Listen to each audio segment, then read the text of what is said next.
Hello, ladies and gentlemen, and only ladies and gentlemen it is and shall always be. I am an 18-year-old high school student and wanted to take this time to bring to your attention the current issue with biological men claiming they are women and in turn truly believing that they are entitled to use women's spaces. There was an incident within our district that occurred recently regarding a transgender woman who really is a biological man having an altercation with a young woman at MLK High School. It was infuriating when I had seen the video on social media, but what was detrimental to this is the fact that this man is and has been using the women's restroom and locker room. Firstly, the question we must address is why are we affirming the mental confusion of this boy and putting the safety of women in jeopardy by allowing mentally confused men to use the women's spaces? Of course, any male who claims he is a woman will accept it, but what about the women? What about the true girls like myself who are female down to our DNA? Why don't we ever get a say in whether or not we are comfortable with this? The truth is, we aren't. The majority of us aren't, and yet nothing has been done to protect the safety of these women. I will conclude with this. It all starts with you. You are in charge of the safety of us women and the kids of our parents. So please do something about it. Thank you. Good evening, council members and residents of Santee behind me. My name is Rebecca Phillips and I'm 17 years old. I am not a resident of Santee, but I am employed at a local restaurant, the Omelet Factory, and I work out regularly at the Santee YMCA. Just 2 weeks ago, after finishing my shift at my job, I went to the gym to swim laps.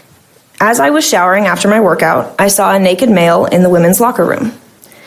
I immediately went back into the shower, terrified, and hid behind their flimsy excuse for a curtain until he was gone. I ran into a bathroom stall to change as quickly as I could, organizing my thoughts to share with the people at the front desk. As I did so, I could only think of my 5-year-old sister, who I bring to this gym during the summer to enjoy their water slides. This is the YMCA, where hundreds of children spend their summer afternoons in child care camps. This is the YMCA where my little sister took gymnastics lessons. The locker room was supposed to be her safe haven to gossip with her friends and shower and change. When I asked the YMCA management what their policy was regarding transgenders, they confirmed that the man that I saw was indeed allowed to shower wherever he pleased.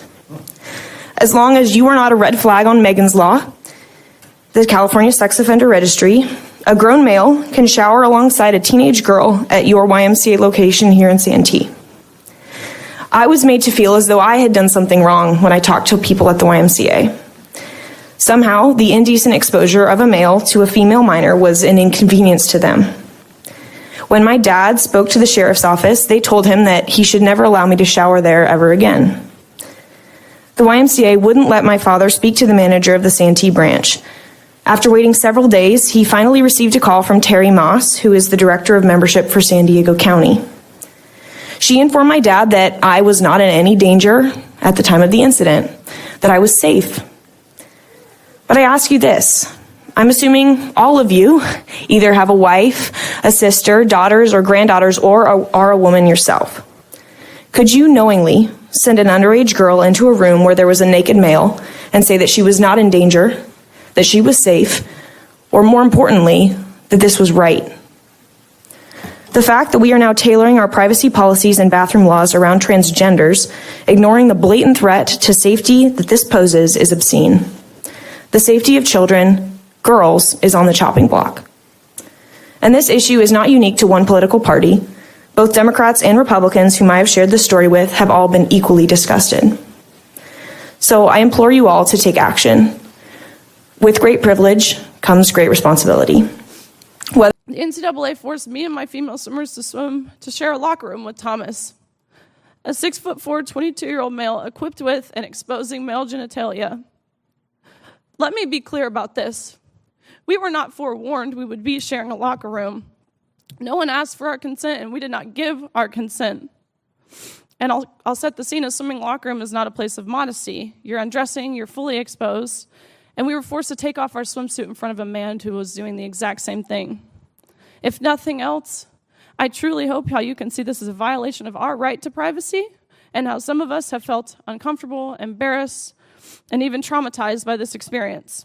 On the basis of the comfort, on the basis of the comfort and dignity of girls and women, I'm asking you and telling you, please do not use women's spaces. It makes them feel uncomfortable. My girls and the other women I am with are very comfortable with me in the Right. bathroom. Well, fortunately, I'm not your daughter, and my daughter is also not your daughter. Oh, that's right. And she So would she feel, should stay.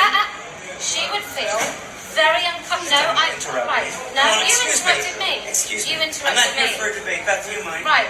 I would ask you to please call off your dog. I beg your pardon. And Whoa. I'm asking you as a mother. Wait, I'm asking you as a mother. Do not use female spaces. And I'm It very makes- uncomfortable. It makes women and girls feel As a very mother, uncomfortable.